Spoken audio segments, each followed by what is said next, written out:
Frustrés les Canaries à l'issue de leur match nul obtenu sur le terrain de Saint-Étienne. Car ce sont eux qui, les premiers, ont pris l'ascendant. Trouvé en profondeur par Kasaniklic, Nakoulma croisait parfaitement sa frappe pour inscrire son 5e but de la saison. Par la suite, les hommes de Sergio Conceição ont reculé et laissé le ballon au vert. À 20 minutes de la fin, sur un centre d'Mbengue, Lima ne sautait pas, au contraire de Cornet, qui permettait aux Stéphanois d'égaliser. Score final 1 but partout, le FC Nantes occupe désormais la 8e place au classement de Ligue 1. Pas de trophée pour le HBC Nantes, les handballeurs nantais ont été battus en finale de la Coupe de la Ligue par le PSG. Une défaite entre frustration et résignation, Olivier Cailly. Des visages marqués, la déception et la frustration pour Thierry Anti et ses hommes. Samedi, les handballeurs nantais n'ont fait que regarder la Coupe de la Ligue.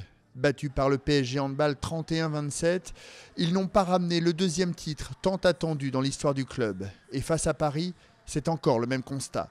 Ils ont bien joué certes, mais il y a toujours ce sentiment où je pense que c'est aussi en partie de notre faute.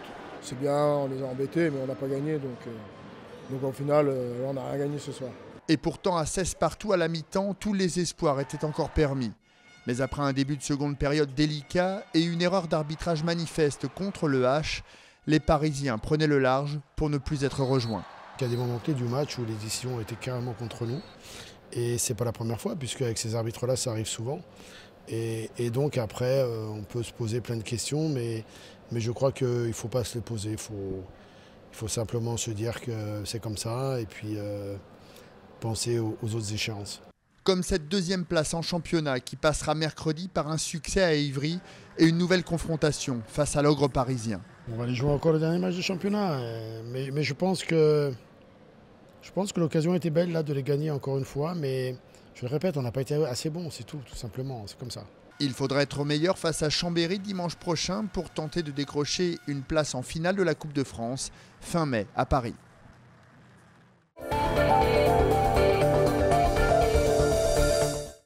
Soutien de Benoît Hamon dans la course à la présidentielle, l'ancienne garde des Sceaux, Christiane Taubira, était en déplacement en Loire-Atlantique vendredi. Reportage de Jean Annex. Moi j'ai une formule simple, je vous dis, j'ai l'optimisme de la combativité. On n'est pas à nos premiers combats, on n'est pas aux derniers non plus, je vous assure. Christiane Taubira en mission, il faut sauver le soldat Hamon. L'ancienne garde des Sceaux est sur le terrain en Loire-Atlantique pour tenter de donner un nouveau souffle à la campagne du candidat socialiste.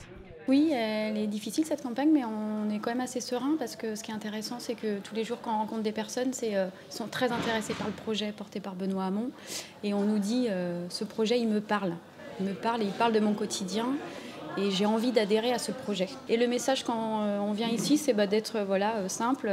C'est la vie, c'est le quotidien, c'est aussi la proximité. Un message qui a pourtant du mal à passer dans les sondages et même dans les rangs du Parti socialiste. Une défiance qui concerne également certains élus de Loire-Atlantique. Ce territoire est à reconquérir pour les fidèles de Benoît Hamon, comme la députée Monique Rabin.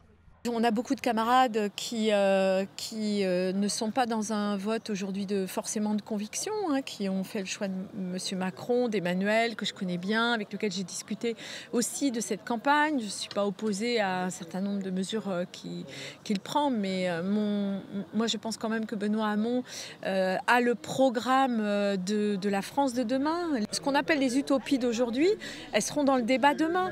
Je vais là où je crois réellement qu'on a des mesures pour demain. En attendant le premier tour, Christiane Taubira est venue rappeler dans cette association que l'égalité face au handicap est l'une des mesures phares du projet de Benoît Hamon.